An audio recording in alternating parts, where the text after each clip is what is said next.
Mummification is often linked to pyramids, but chemical analysis reveals some bodies were treated with resins and oils. Many millennia before the rise of classical ancient Egypt with the pharaohs, there are finds from pre-dynastic Egypt that have been considered evidence of lost technologies for hundreds of years. The problem is that some of them are poorly documented, and others have disappeared forever. The Great Sphinx is the only giant monument in Egypt that has no direct history of its construction. I recommend watching this video until the end. Hello, my friend. You're on the Kurtop Desert Calendar channel. In the southern part of the Sahara, in the Nabta Playa area, archaeologists discovered stone circles and rows of megaliths, which date back to around the 8th or 7th millennium before Christ. This means they existed thousands of years before Egypt's first dynasties and the pyramids. The stones aren't scattered randomly. Some of them are oriented toward the points of sunrise at the solstices, while others are aligned with specific stellar directions that were significant in that era. This is not a temple in the usual sense and not a settlement, but a ritual space created by people who already knew how to work with the sky, time, and the cycles of nature. Nabta Playa's context is its strangest aspect. These structures were built in what is now a barren desert, but was once a seasonal hub where people gathered for rituals related to rain, herds, and survival. Here, they find sacrificial pits, cattle bones, and evidence of planned rituals, indicating an organized society with a shared belief system. Here we see not primitive nomads, but a community already considering calendars, sacred dates, and collective memory. This is why Nabta Playa is such an important starting point. Before Egypt became a state, people here already understood order, time, and ritual, foundations essential for civilization.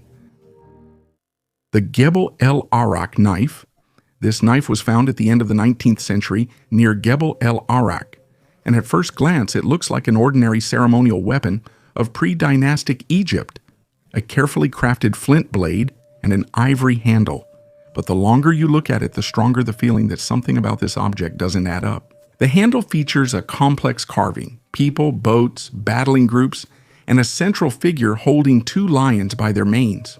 This motif is rare in early Egypt, but common in Mesopotamia. This scene appears to originate from a different culture with established myths of power, strength, and mastery over chaos. For Egypt of the 4th millennium before Christ, this seemed too early and too alien. A question arises, which is still debated. Was this a borrowed image, the result of distant contacts, or is this evidence that early Egypt was formed not in isolation, but in close dialogue with other centers of the ancient world? The knife was likely never used in battle.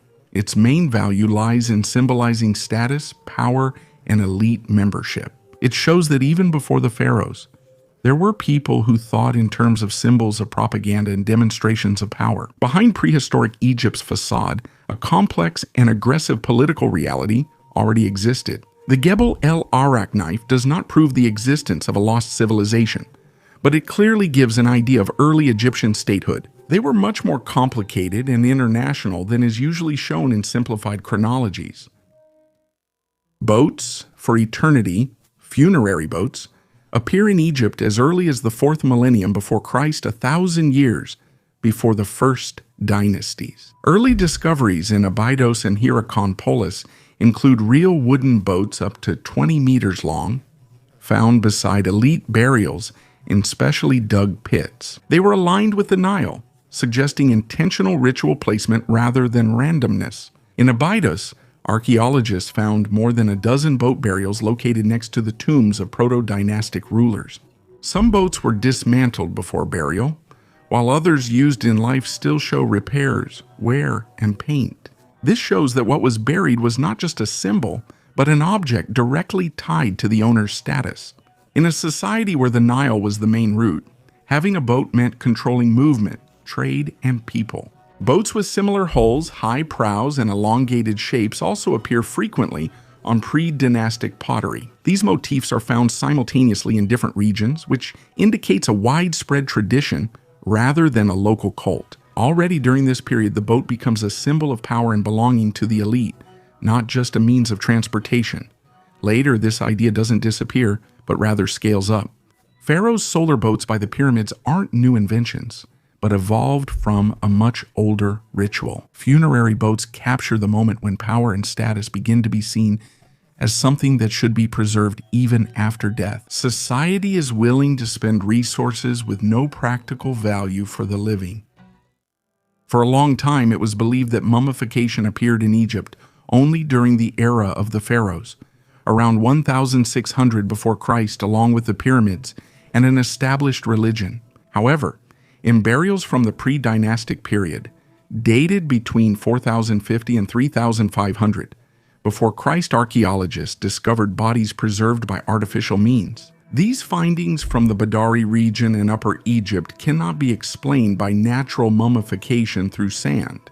Tissue analysis showed that resins, vegetable oils, and antiseptics were intentionally applied to the body before burial in 4014 before Christ. Chemical analysis showed these mixtures have nearly the same function as those used in classical mummification 1,500 to 2,000 years later. People experimented with body preservation long before priests, texts, or religious canons existed. It's also important that such burials are not unique. Traces of body treatment have been found in several burial sites, which indicates a repeated practice, not an exception. The body is positioned, wrapped in cloth, and treated with substances to slow decomposition. All this happened before Egypt became a state with centralized authority. Findings indicate that preserving the body began as a practical measure rather than a regional belief. Later, complex beliefs about the soul, judgment, and the afterlife formed around this practice. Mummification began as an experiment but became so important it lasted thousands of years and became a foundation of Egyptian civilization. A strange place for the Sphinx. The Sphinx stands in a very inconvenient location for a monument of its era. Unlike the pyramids, it was carved from solid rock in a flood-prone lowland. Its body was already badly damaged in ancient times. During the New Kingdom, Egyptians undertook major restorations, treating the object as ancient even in their time. This is documented in inscriptions and restorations, not later fantasies. The strangest detail is the absence of direct evidence of construction. No inscriptions about the foundation, no reliefs depicting the process, no construction settlements nearby. For Egypt, this is an anomaly. The pyramids are better documented than the Sphinx, despite being much more complex. It's only linked to Khafre by context, location logic, and stylistic similarities, not direct evidence. The Sphinx is a massive structure with no clear identity, leading to many debates.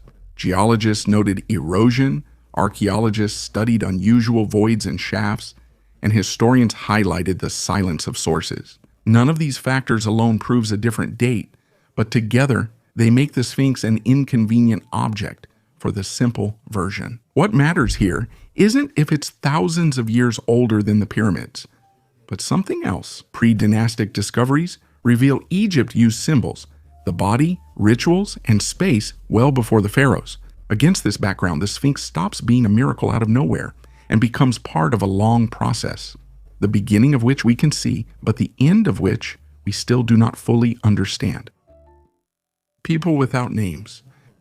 Discussions of pre-dynastic Egypt often evoke a sense of emptiness, as if a fog separates the desert's stone circles from the first pharaohs. And archaeology sees settlements, rituals, elites, complex burials, but knows almost no names. It's odd, since items from the late 4th millennium before Christ layers suggest organized power and status awareness. Such societies don't exist without leaders, but these leaders seem to have deliberately disappeared from history. Archaeologists in Hierakonpolis excavated Tomb 100, dating to about 1300 before Christ. Its walls displayed paintings of boats, processions, violence, and symbols of power, one of Egypt's earliest narrative images. This level of decoration is rare in ordinary burials and requires both resources and people to organize and oversee a complex ritual. In Abydos's el-Ka'ab necropolis, large burial complexes from the late pre-dynastic period have been found, including Ujami's tomb, which contained hundreds of ivory items, rare stones, and the earliest proto-writing tags. These tags record territories, resources, and offerings, not rulers' names, indicating centralized administration. At the same time, these burials lack what would become the norm just a couple of centuries later: royal titles, formulas of power, and clear identification of the ruler. Instead, animal symbols, signs, and scenes of subjugation are used. Power is already present here, evident in the scale of the tombs and the amount of resources invested, but it is not yet personalized.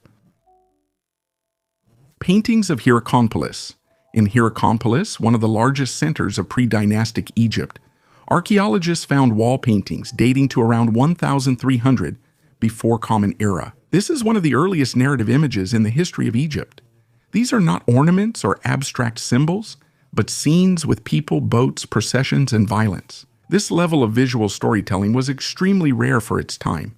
The paintings repeat motifs like high-prowed boats, armed figures, and scenes of suppression and subjugation. Some figures are shown larger, a sign of status in Egyptian tradition, yet there are no names, inscriptions, or titles beside them. The image doesn't show a specific event, but a power model with one center dominating others. It's odd these scenes appear before they're officially established. Rulers use control and violence to govern, but the pharaoh as an institution does not yet exist. Power has a visual language, but it lacks an official name. The scorpion mace head. In Hierakonpolis, a stone mace head was found, which today is called the scorpion mace head.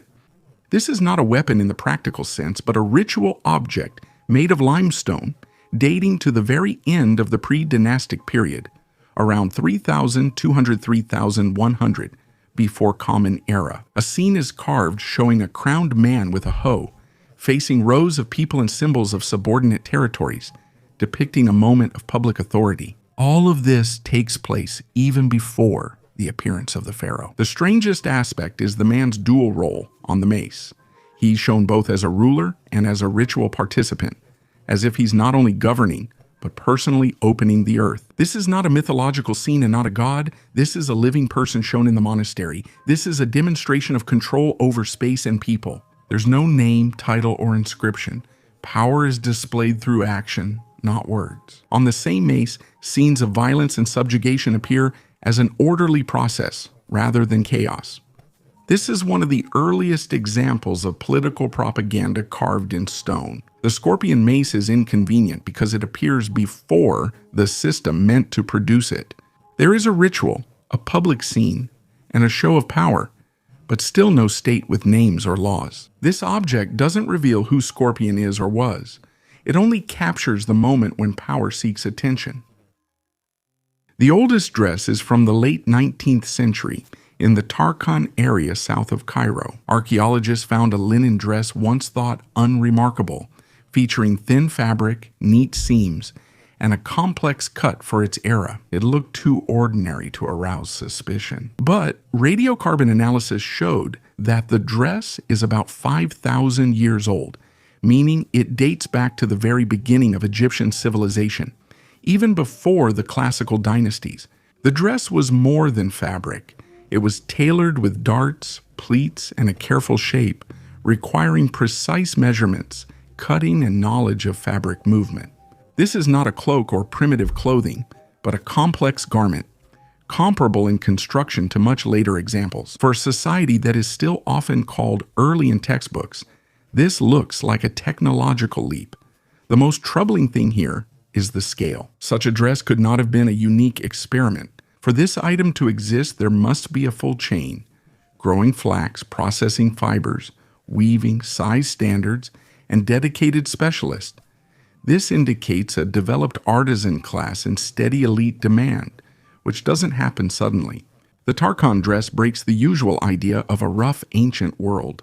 It shows that from the beginning, Egypt had a highly developed culture that valued not just ritual and power, but also form, the body, and appearance. This is another detail that contradicts the idea of a slow, primitive beginning.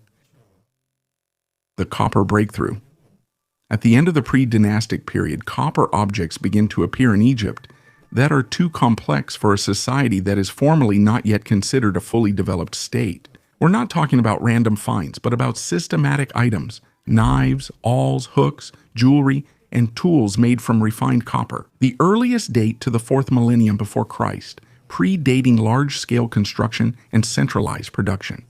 The issue is that the Nile Valley lacks copper deposits large enough for extraction in needed amounts. Analysis shows the raw materials came from Sinai and the Levant, indicating regular long-distance routes, logistics, and supply control. The metal didn't end up in Egypt by accident. It was deliberately imported, processed, and distributed, and primarily among the elite. This is clear from their presence in rich burials and ritual complexes. Processing technologies raise questions. Copper needed both smelting and precise temperature control. Marks on the tools show that craftsmen knew how to cast blanks and then refine them with cold forging, resulting in strong and functional shapes. This isn't just about isolated experiments. It's a skill handed down and rooted in the craft community. Some pre-dynastic Egyptian copper items were made from copper alloys with arsenic impurities, making the metal harder. These alloys need precise ore selection and process control, or the product becomes brittle or unusable. There is no evidence of systematic composition experiments in the archaeological layers from this period. The items immediately have working characteristics, which is evident from the wear on the edges and traces of use, not from theoretical reconstructions. Sacrificial animals in pre-dynastic Egypt were not just eaten and bred, they were deliberately killed and buried in a ritual context. The scale of this phenomenon is evident only when whole complexes are excavated. In Hierakonpolis, archaeologists found dozens of animal burials from the 4th millennium before Christ, well before the rise of a formal pantheon and temple system. These weren't random remains or garbage pits. The animals were laid out whole, sometimes anatomically, sometimes showing clear signs of ritual killing. Among the finds were large cattle, sheep, goats, dogs, as well as wild animals, including gazelles and even predators. The bull burials stand out in particular: massive bones, careful arrangement, and the repetition of the ritual. Bulls were not buried alone, they were sacrificed in series, which required enormous resources. A single adult bull provides months or even years of food, so only groups with abundant resources and herd control could afford one. In Hierakonpolis, next to elite human burials, a whole cluster of sacrificial animals has been found. And this is an important detail. The animals here are the equivalent of wealth, and their destruction in a ritual means that the organizers have a surplus supply. These practices don't occur in egalitarian or poor societies.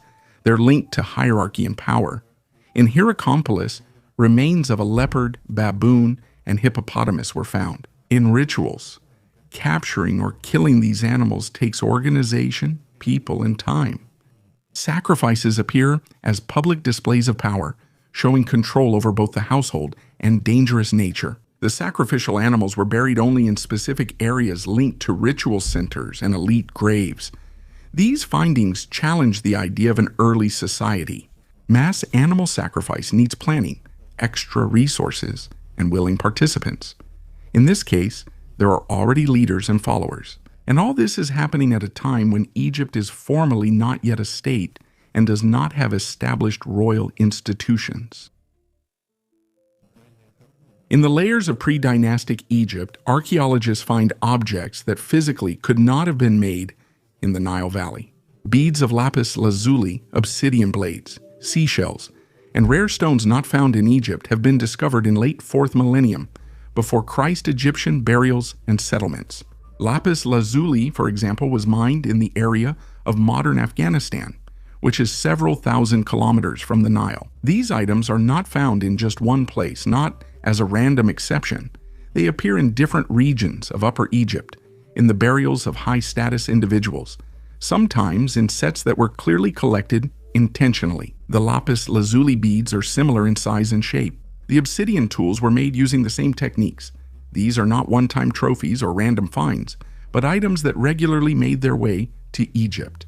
Obsidian is notable because its sources in East Africa and Anatolia are easily traced by chemical composition. Analysis reveals some obsidian in Egypt originates from regions hundreds or thousands of kilometers away. This material wasn't used for jewelry.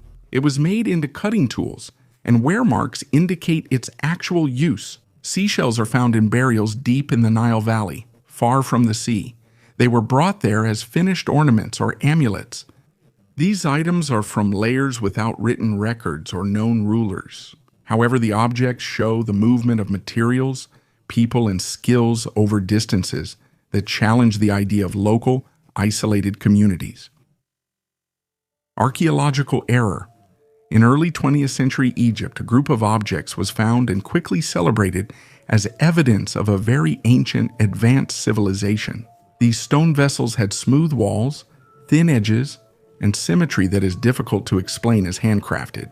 Some of them had wall thicknesses of just a few millimeters, yet they were carved from hard stone, diorite, and basalt. These vessels quickly became an argument in favor of lost technologies. The issue was that the finds were removed from context and often published without exact details about the layer, location, or related objects. In some cases, the origin is known only from the words of the first collectors or antique dealers. Archaeological documentation was either missing or reconstructed after the fact. Images of the vessels took on a life of their own, circulating through books and films for decades. Later, during repeated studies and experiments, it turned out that some of these shapes can indeed be made using simple tools: sand, abrasive, and a lot of time. Several experimental archaeologists have reproduced similar vessels, spending weeks and months of work on them. This kept the findings complex but eliminated the need for unknown technologies. Not all items were equally well explained. Some vessels lacked documentation and some disappeared from scientific records entirely. They can't be re-examined, precisely dated, or compared to analogs. They're only found in publications and old photos. This story is still used as an argument on both sides. They refer to it as proof that official science is hiding something. Others use it as an example of how easily a single find can become a sensation if taken out of context. The Narmer palette. The Narmer palette was found in the temple complex of Hierakonpolis. It is a stone slab made of dark slate, about 6. Dated to about 3100 before Christ, it is officially a cosmetic palette, but it was never used in daily life. It's too large, too detailed, and too demonstrative. On one side, there's a depiction of a man in the white crown of Upper Egypt, raising a mace over a captive. The figure of the ruler is significantly larger than the others. The gesture is caught at the strike, with an attendant nearby and a defeated enemy before him. Opposite, a man wears the red crown of Lower Egypt. He leads the procession and inspects the decapitated bodies of his enemies, laid out in strict order. The composition's center features intertwined necks of fantastic beasts in their finished form. Narmer's name is shown in signs within a frame. This is one of the earliest instances of a ruler's name being recorded next to an image of power. The palette was placed in a temple, not in a burial. There are no explanatory inscriptions or written stories. Everything is expressed through poses, figure scale, and arrangement. Head from Merimde. In the settlement of Merimde Beni Salama in northern Egypt, archaeologists discovered a clay human head dating to around the 5th millennium before Common Era. This is one of the earliest known depictions of a human face in Egypt. The find appears modest and rough, which is what makes it unique. There is no decoration, ornamentation, or effort to embellish or idealize, just a clay face left in the residential layer of the settlement. The head isn't linked to a burial. It wasn't found in a temple or ritual pit. It lay among signs of daily life near remains of dwellings and household activities. The facial features are outlined simply but deliberately: the eyes, nose, and mouth. This is not an abstract form or a mask. It is specifically a human head made separately from the body for its time. Such a find is unusual. In early Egyptian cultures, there are almost no depictions of people in three-dimensional form. Animal symbols and geometric patterns are much more common. Therefore, the appearance of a human face in clay looks like a deliberate step, the meaning of which is still unclear. We don't know whom it depicted or why it was made, Archaeology only records the fact of its existence. A mummy with tattoos that surprised everyone. In the Gebel area, south of Fin, several pre-dynastic mummies were discovered, dating to around 3,300 to 3,200 before Christ. They were seen as ordinary finds. Upon re-examination, dark spots appeared on the skin. Initially thought to be dirt or decomposition, they were later identified as tattoos. Images of a wild bull and a ram are clearly visible on the man's body, with distinct recognizable lines. Pigment was injected under the skin. These are intentional marks, not decorative patterns. The drawings were positioned to be visible in life. These are among the world's earliest tattoos, verified by archaeology. On another female mummy, geometric and linear patterns were found. They are located on the shoulder and back and repeat each other like a system of symbols. The method was unchanged. Pigment, likely charcoal, was inserted into skin with sharp tools. Puncture marks remain visible. It's important that these tattoos are not unique to one body. They were done using a similar technique and have a similar level of detail. This means experienced people did it, not those experimenting. For the first time, in a grain storage facility in the Fayum Oasis, far from the main Nile Channel, archaeologists found traces of a culture that existed roughly between 5,400 and 4,400 before Christ, which is called Fayum A. There are no large settlements or monumental structures here. Notably, excavations reveal large grain storage pits, deep holes preserving barley and emmer remains. Grain was stored in substantial amounts for long-term use. Such reserves cannot be explained by the random gathering of wild plants. Nearby, there are composite sickles with stone inserts fixed in wooden or bone handles. These tools are designed for regular work and repeated use, not for one-time experiments. Fayum A reveals a different Egypt, without signs of authority, elite burials, or ritual centers, but with clear awareness of time cycles and planning needs. People grew, harvested, and stored food for the future. This is one of the earliest forms of a sustainable economy in the region, which existed long before the emergence of statehood. Artificial cranial deformation. In some pre-dynastic burials of Upper Egypt, archaeologists find human skulls with shapes that could not have occurred naturally. The forehead extends backward, the back of the head is flat, the vault shape is changed, but the bones are fused normally with no signs of injury. Such changes are formed only in early childhood, when the skull is still soft and subject to prolonged pressure. The traces show a slow, controlled process.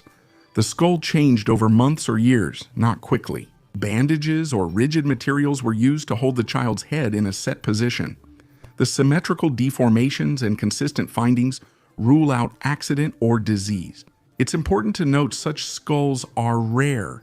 This was not a common or widespread practice. They appear only in specific burials, suggesting a limited group underwent this procedure. There are no written explanations, images of the process, or symbols that clearly explain its meaning. The oldest brain.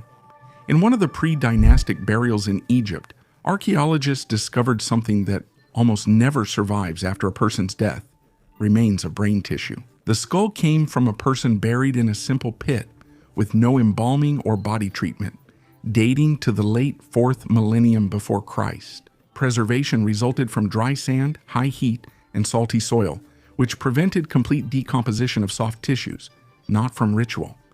A dense dark mass mirroring the shape of brain lobes was found inside the skull.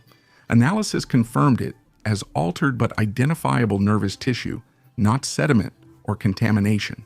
It is important that the find is not connected to an elite burial. This is not a priest or a ruler, but an ordinary skull. Its brain was preserved not because someone wanted it, but because the conditions happened to coincide. This is one of the earliest known cases of human brain preservation, and a rare reminder of how chance sometimes preserves what people will later try to control consciously. The Gebel murder. This story looked like an ordinary museum display for almost 100 years. In the British Museum lay a naturally mummified pre-dynastic man from Gebel, dated to around 3,400 before Christ. He was found back in the late 19th century in a sandy grave where the heat and dry air preserved the body without embalming. Outwardly, everything seemed peaceful. No sign of disaster or injury, just a young man whose short life ended in the sand. In 2012, they used a computed tomography scan on him, treating it like a modern investigation. The images revealed details invisible to the naked eye. They found a puncture under the left shoulder blade and other injuries that formed a single scenario. The blow struck from behind with such force that the blade damaged the shoulder blade, broke a rib, and punctured the lung. Experts say the blade was likely at least 12 centimeters long and about 2 centimeters wide. This indicates it wasn't a random stab, but a real blade. The most chilling part of this discovery isn't the wound, but its context.